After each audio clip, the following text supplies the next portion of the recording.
Hello mga kasuki, another day, another mini vlog. January pero parang gusto ko na naman paikot-ikutin itong aking lamesa. Charis. Ang dami nga kasing nakalagay na kung ano-anong mga abubot dyan sa ilalim ng lamesa ko kaya parang hindi ko na naman nagugustuhan. Meron na naman nga kasi akong naiisip, meron akong maliit na lamesa dun sa taas ng bahay ko at eto na nga na naiisip kong pagpatungan itong mga kalat na to. Ayan, tignan nyo naman yan. Puti ang kulay niyan pero mamaya mag-iiba na ang kulay niyan dahil babalutan ko na naman yan ng wallpaper kagaya nung isa kong lamisa na pinagpapatungan ko ng kalan. At syempre bago natin ilagay yung lamisa na yan dyan, abay walis-walisan muna natin dahil nga maraming abubot na nakalagay dyan, abay hindi na nawawalisan araw-araw. At bago ko ipatong yung mga dapat ipatong dyan, abay susubukan ko muna ilagay yan dyan kung magkakasya ba talaga dyan sa gilid na yan.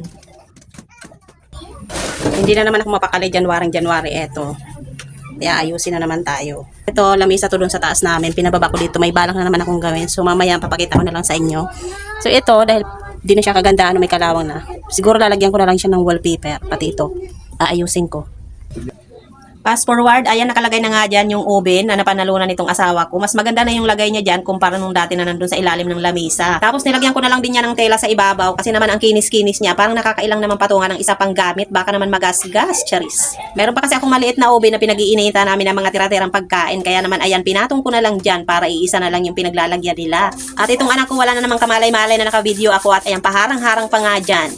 May floor mat nga yung ilalim ng lamisa ko pero tinanggal ko na nga dahil sumasabit sa paa ko palagi. Baka naman magbabagong taon ako na mayroong bangas sa mukha. Charis. May prutas pa nga ako natira kaya naman dyan ko na lang nilagay sa ibabaw ng lababo dahil tinanggal ko na nga yan dito sa ibabaw ng lamisa. At pagdating naman ng kinabukasan, eto naman yung aking ganap. Siyempre, labaday. Kagabi pa nga natapos yung nilabahan ko na yan pero hindi nga naisampay. Paano ba naman itong bunso ko? Hindi pala niya sinampay. Akala ko pa naman ay sinampay na niya. Kaya ang ending, ngayon pa lang isasampay.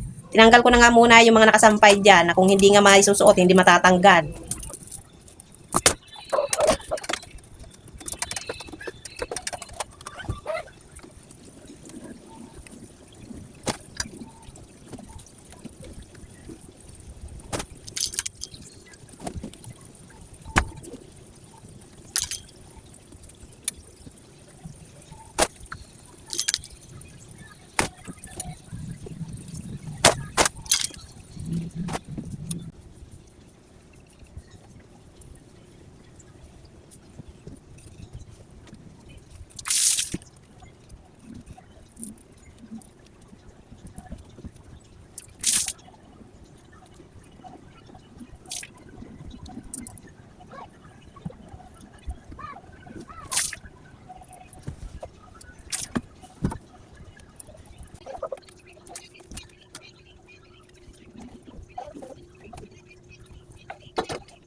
Tapos na magsampay.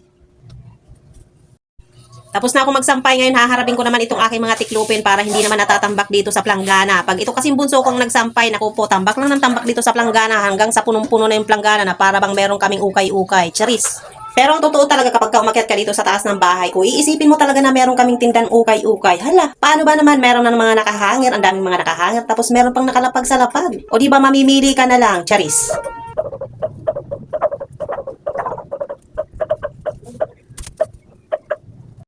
At bago matapos ang videong to, shoutout ko lang yung anak ng kapitbahay kong nagtitinda ng gulay para hindi ako kinukulit palagi. Charis.